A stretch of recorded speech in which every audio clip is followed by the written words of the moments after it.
Hello friends, simply উর্মিতে আপনাদের সকলকে স্বাগত রইল। আশা করি আপনারা সকলেই খুব ভালো আছেন। আজ আমি হাজির হয়ে গেছি আরেকটি নতুন রেসিপি নিয়ে। একদম নতুন রূপে দই কাতলা বা দই মাছ যে কোনো মাছ দিয়ে বানাতে পারেন। আমি কাতলা মাছ দিয়েই বানিয়েছি, তো একদম নতুনভাবে। তো আসুন দেখে নেওয়া যাক। তো তার জন্য প্রথমেই দেখুন বড় সাইজের একটা কাতলা মাছ নেওয়া হয়েছে। আমি এই 6 পিস নিয়েছি। এতে লবণ আমি দিয়ে দিচ্ছি পরিমাণ মতো, আর সামান্য একটু হলুদ দিয়ে ভালো করে আগে মেখে নেব। এটা একটু অন্যভাবে করছি, আপনারা দেখুন বুঝতে পারবেন। আর খুবই হেলদি ওয়েতে, আর ঝামেলাও খুবই কম। এবার দেখুন 1 কাপ পরিমাণে টক দই, আমার ঘরে পাতা টক দই দিয়ে দিলাম। দিয়ে ভালো করে মাছের সাথে মাখিয়ে নেব। এখন আর কিছুই দেব না, এই দইটা দিয়েই ভালো করে মেখে রেখে দেব ম্যারিনেশন করার জন্য। আমি কিন্তু মাছটাকে ভাজবো না। দেখুন কিভাবে করি। এই যে মেখে নিয়েছি। এবার একটা ঢাকনা বন্ধ করে কমসে কম আধ ঘন্টা ম্যারিনেশনের জন্য রেখে দেব।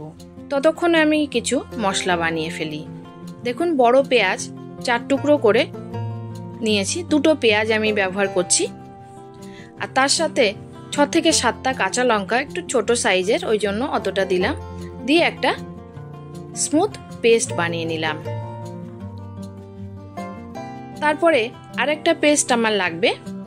এই কিছু কাজু আর আলমন্ড নিয়েছি, জলে ভিজিয়ে রেখে দিলাম। এটা ভেজানো থাক, যখন লাগবে তখন আমি পেস্ট করে নেব। আধ ঘন্টা বাদে আমি ফিরে এলাম। ম্যারিনেশন রেডি একদম। তবু আমি আরেকটু মাছগুলোকে উল্টে দিয়ে রেখে দিচ্ছি।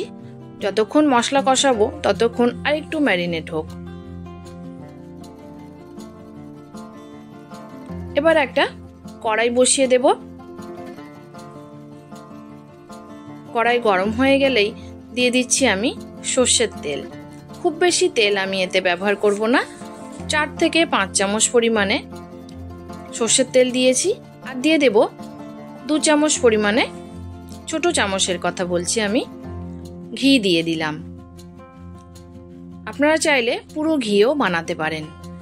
এবার গরম হয়ে গেলেই দিয়ে দিলাম গোটা জিরে, আর দিয়ে দিচ্ছি দেখুন গোটা লাল লঙ্কা, ছোট এলাচ 2টো, লবঙ্গ, দালচিনি এবং তেজপাতা। এটা ফোড়নে দিয়ে দিলাম। এবার ফোড়নটা একটু ভেজে নেব। এর থেকে সুন্দর একটা ফ্লেভার বের হলে তখনই দিয়ে দেব পেঁয়াজ আর কাঁচা লঙ্কার পেস্ট।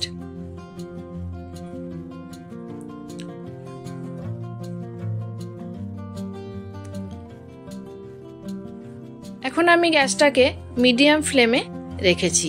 এবার খুব ভালো করে এটাকে ভেজে নেব। আর এর সাথে দিয়ে দিচ্ছি 1.5 চামচ পরিমাণে আদা রসুন বাটা। আদা রসুন আপনারা পেঁয়াজের সাথেও গোটা দিয়ে বেটে নিতে পারেন। আমার বাটা ছিল, ওই জন্য আমি আলাদা করে দিলাম। দিয়ে আবারও ভালো করে মিশিয়ে নেব, আর মশলাটা কষানো হবে। ততক্ষণে দেখুন ভিজে গেছে, আলমন্ডের খোসাগুলো আমি ছাড়িয়ে নিয়েছি। এবার আমি ওটারও একটা পেস্ট বানিয়ে নেব। ততক্ষণে আমি এই মশলাটা রেডি করছি। এর থেকে যেই কাঁচা গন্ধ চলে যাবে তখনই আমি দেখুন এই পেস্টটা মিশিয়ে দিলাম। এটা অলরেডি আমি মিক্সিতে ঘুরিয়ে নিয়েছি, ওটা আর দেখাইনি, ভিডিও অনেক লম্বা হয়ে যাবে ওই কারণেই। এবার ওই পাত্রতে জল দিয়ে আমি রেখেছি, পরে ব্যবহার হবে। এবার দিয়ে দিলাম সামান্য একটু লবণ। লবণ দিয়ে আবারও কষতে থাকবো। আর দিচ্ছি সামান্য একটু হলুদ। আপনারা চাইলে হলুদ অ্যাভয়েড করতে পারেন, কিন্তু আমি একটু দিলাম। আর দিয়ে দিলাম কাশ্মীরি লঙ্কা গুঁড়ো। কাঁচা লঙ্কা তো অবশ্যই আছে পেঁয়াজের সাথে, ঝাল বেশি হয়ে যাবে, ওই কারণে আমি 1/2 চামচ পরিমাণে ব্যবহার করেছি। এবার মশলা থেকে তেল ছেড়ে দিয়েছে। এবার মাছগুলো দই থেকে তুলে নিয়ে এই মশলার উপরে চেপে চেপে বসিয়ে দেব। একদমই অন্য স্বাদে।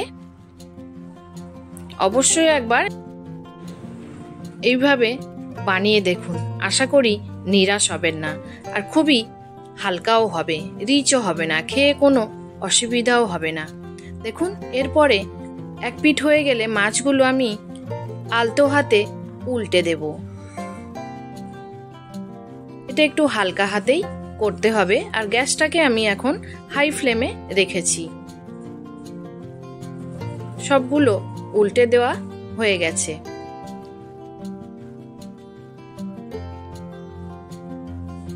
এবার এর উপরে যে প্লেটে ছিল দইগুলো সেইগুলো দিয়ে দেব।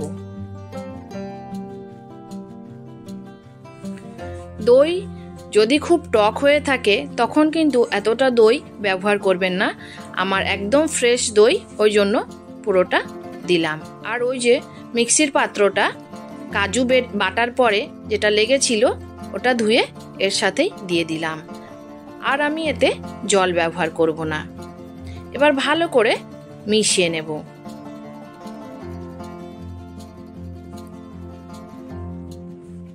ভালো করে মিশিয়ে নেওয়া হয়ে গেছে। এবার ঢাকনা বন্ধ করে আমি 10 মিনিটের জন্য রান্না হতে দেব লো ফ্লেমে। তার মাঝখানে আমি 3টে কাঁচা লঙ্কা গোটা দিয়ে দিলাম।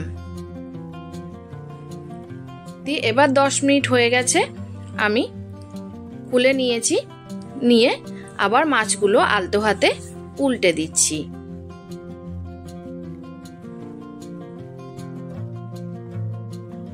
একদিকটা কিন্তু একদম নরম হয়ে গেছে মাছটা, ওই জন্য খুবই আলতো হাতেই করতে হবে। আর এমনি তো জানেন একদম ফ্রেশ মাছ ভেঙে যাওয়ার সম্ভাবনা থাকে, ওই কারণে আবারও উল্টে দিয়ে ঢাকনা বন্ধ করে এবার 2 থেকে 3 মিনিট আমি আবার রান্না করে নিলাম। নিয়ে এবার ঢাকনা খুলে দিলাম। এবার দিয়ে দিচ্ছি 1 টিস্পুন পরিমাণে চিনি। যেহেতু টক দই ব্যবহার করেছি ওই কারণে একটু চিনি দিলাম। এবার দিয়ে দিচ্ছি পিওর গোলমরিচ গুঁড়ো, এতে আর অন্য কিছু মেশানো নেই। গোলমরিচ গুঁড়ো 1/4 চা চামচ দিয়ে দিলাম। আর দিয়ে দিলাম গরম মশলা গুঁড়ো, ঘরে বানানোই, ওটাও 1/4 চা চামচ দিয়ে আবারও ঢাকনা বন্ধ করে একটু রেখে দিয়েছি। তারপরে মিশিয়ে নিয়ে টেস্ট করে দেখলাম লবণ একটু সামান্য কম আছে, ওই জন্য একটু লবণ দিয়ে আবারও, আর খুন্তি ব্যবহার করব না। এবার আমি একটু কড়াইয়ের হাতে ধরে নাড়িয়ে দিলাম। লাস্টে আমি দিয়ে দিলাম ধনেপাতা কুচি। এটা আমার ডিপ ফ্রিজে জমানো ছিল। অবশ্যই গতকালের ভিডিওতে একজন জানতে চেয়েছেন কিভাবে আমি সংরক্ষণ করি ধনেপাতা, সেটা অবশ্যই দেখাবো। এবার লাস্টে দিয়ে দিলাম আবারও একটু ঘি, সামান্য ঘি দিয়ে ঢাকনা বন্ধ করে গ্যাসটাও বন্ধ করেছি। স্ট্যান্ডিং টাইমে 5 মিনিট রাখার পরে এই যে খুলছি, এত সুন্দর ফ্লেভার আসছে কি বলবো। তো কেমন লাগলো আমার এই নবরূপে দই কাতলা? যদি ভালো লাগে তাহলে অবশ্যই লাইক, শেয়ার, কমেন্ট করতে ভুলবেন না। এবং যারা আমার চ্যানেলটি নতুন দেখছেন তারা অবশ্যই আমার চ্যানেলটি সাবস্ক্রাইব করে আমার পাশে থাকবেন এবং পাশে থাকা বেল আইকনটিও প্রেস করে দেবেন, যাতে আমি ভিডিও ছাড়লেই নোটিফিকেশন সবার আগে আপনার কাছে পৌঁছে যায় আর আপনি আপনার সময় মতো দেখে নিতে পারেন। তো আজ আসি, সবাই ভালো থাকবেন। ধন্যবাদ রইল সবাইকে।